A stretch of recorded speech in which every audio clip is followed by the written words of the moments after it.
já sabe tudo o que a medida provisória alterou no ProUni? Já sabe o que isso muda na sua nota de corte, na sua vida e na vida dos estudantes de escola particular? Bom, vem comigo que eu vou te explicar tudo o que essa medida provisória fez.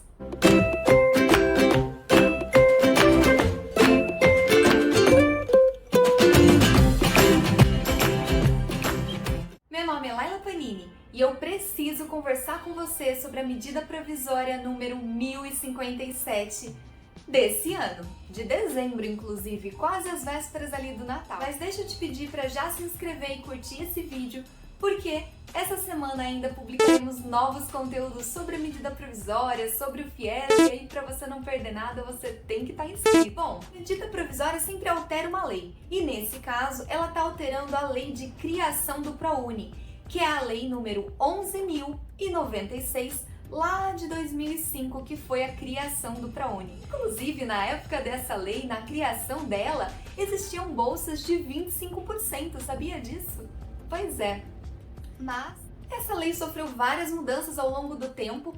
Essa medida provisória em específico está mudando quase todos os artigos dessa lei e tem causado muita insegurança, muita incerteza e dúvidas a respeito do que acontece na prática do ProUni. Deixa eu já te dizer que a sua maior ansiedade provavelmente é sobre a mudança com relação a uma das condições para você fazer o ProUni.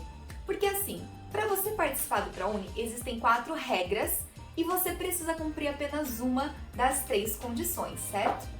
As 4 regras são as seguintes: ter feito a prova mais recente do Enem, ter obtido uma média de 450 pontos pelo menos das 5 grandes áreas ali do conhecimento do Enem, você não pode ter zerado a redação e você não pode ter ensino superior completo. Cumprido essas 4 regras, você ainda precisava cumprir pelo menos uma das 3 condições, que é ser de escola pública ou particular com bolsa de 100%, ser deficiente ou ser professor de ensino básico em escolas públicas.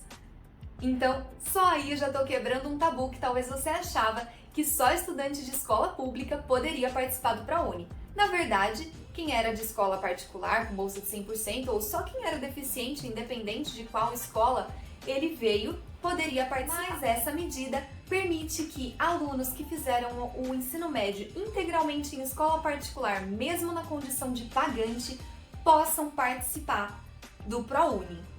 E aí nós incluímos muitos estudantes ao redor do Brasil.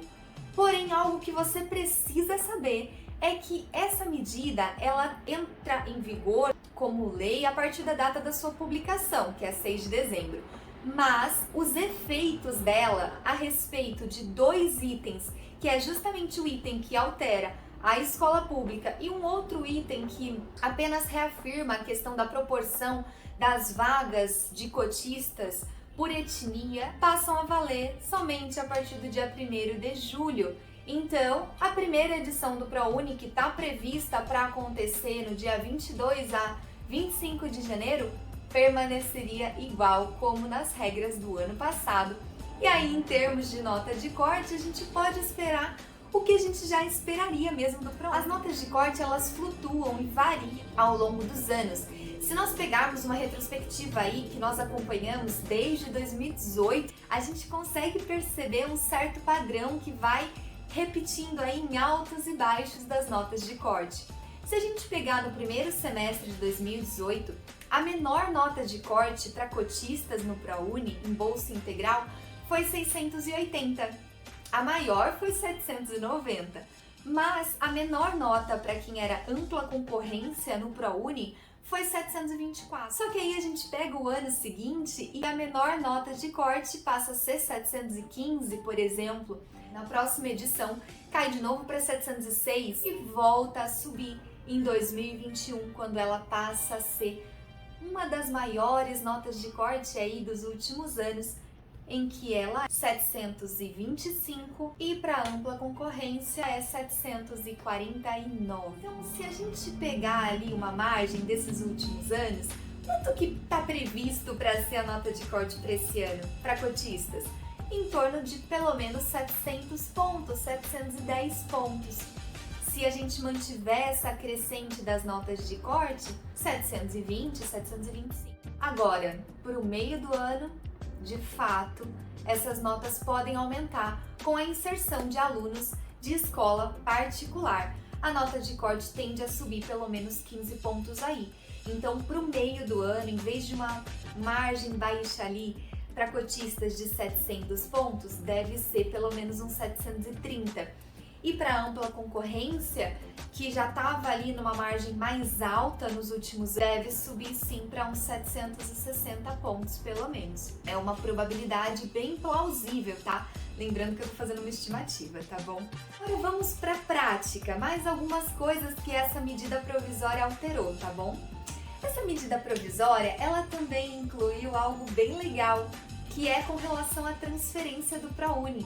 A transferência, ela podia ocorrer já em cursos diferentes, então você poderia já transferir de odonto para medicina, desde que as instituições de origem e de destino concordassem e que tivesse vaga disponível. Essa medida, ela permanece, então você ainda pode transferir o ProUni, a grande dificuldade aí é só você encontrar faculdades que tenham vagas e você solicitar a transferência de modo que as duas instituições aceitem. Mas uma coisa bem legal é que alunos que já tenham algum tipo de cadastro no governo com relação à comprovação da renda baixa ou com relação à comprovação de deficiência, não vai mais ser necessário comprovar tudo de novo para a universidade. O MEC pode dispensar a comprovação dessa documentação caso já tenha cadastros no governo federal para isso, tá? A instituição, ela vai ter que conferir se esse cadastro realmente existe. Por exemplo, pessoas que já são cadastradas no governo federal, no imposto de renda e tudo mais, como portadoras de algum tipo de deficiência, elas não vão precisar passar por uma banca avaliadora e comprovar tudo de novo para a instituição. A instituição pode só validar se esse cadastro realmente existe no governo federal. E com relação à renda também, se a pessoa já tem cadastro, por exemplo, no Cadastro Único de Concessão de Bolsa Família, ela não necessariamente precisará comprovar toda a documentação novamente. Mas a instituição tem na lei o inciso ali que a autoriza a pedir essa documentação novamente, caso ela a julgue necessário. Bom, de qualquer maneira, é uma mudança que essa medida traz, que também é um pouquinho polêmica, porque tem aquela questão do cadastro único, que nem sempre as pessoas que são beneficiadas realmente precisam. Mas, em geral, o que essa medida fez então? As leis que foram instituídas na criação do ProUni, elas permanecem, que é em relação à prova do Enem, a nota que você pode ter tirado, em relação a possuir um ensino superior completo, que não é permitido. Mas o que ela fez na prática foi tirar uma das 3 condições. Agora, para você participar do ProUni, você só precisa ter feito o ensino médio, ou você ter alguma deficiência ou ser professor. Bom, o que mais essa medida traz aí de polêmico? Tem muita questão ainda no judiciário porque ela é uma medida provisória, ela ainda precisa ser aprovada pela Câmara. Se ela não for aprovada, ela cai por terra e volta às leis regulares do ProUni. Mas mesmo que ela seja aprovada, lembre que ela só vai passar a valer em julho do ano que vem, certo? A questão jurídica aí é que muitos advogados analisam que essa medida pode vir a cair por terra por alterar tantas coisas na legislação original do ProUni.